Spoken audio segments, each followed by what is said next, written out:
ওয়ালাইকুম। আমি একজন শারীরিক প্রতিবন্ধী, ময়মনসিংহ থেকে এসেছি।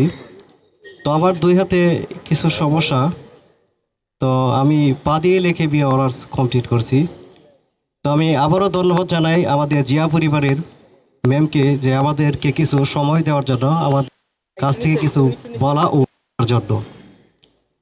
তো আমি আসলে কি বলবো, যেটা না বললেই নয়। তো বললে তো অনেক কিছুই বলা যায়। তো যেমন আমাদের বাংলাদেশ একটি ছয় ঋতুর দেশ। তো তার মধ্যে যেমন আছে বন্যা, দুর্যোগ, ঝড়, জলোচ্ছ্বাস, বিভিন্ন সময়ে বিভিন্ন আহ, স- এই ক্ষেত্রে আমাদেরকে মাঝে মধ্যে মানে আহত হতে হয় আর কি।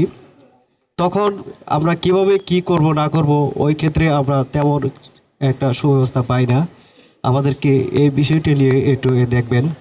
আরও আমরা একজন সকলেই কিন্তু এখানে আমরা প্রতিবন্ধী, প্রায় বাংলাদেশে প্রায় 2 কোটি প্রতিবন্ধীর মতো আছে।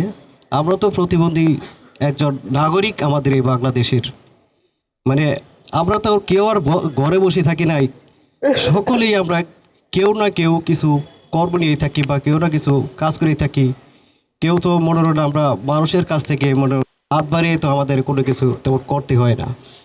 তা আমরাও তো, আমরা প্রতিবন্ধীরাও তো, যে আমরা রাষ্ট্রকে কোনো না কোনোভাবে আমরা এই মানে আমাদের কাছ থেকে সহযোগিতা দেই বা চেষ্টা করি। তো আমাদের বাংলাদেশের যে প্রায় 2 কোটি প্রতিবন্ধীর মতো নাগরিক আছে, আমাদের বাংলাদেশের মধ্যে যে 2 কোটি প্রতিবন্ধী নাগরিকের রাষ্ট্রের প্রতি যে দায়িত্ব কর্তব্য, সেটা আমাদের একটু দেখবেন, তুলে ধরে নেবেন। এটাই আমরা সকলেই, সারা বাংলাদেশের সকল প্রতিবন্ধী আপনাদের কাছে অনুরোধ।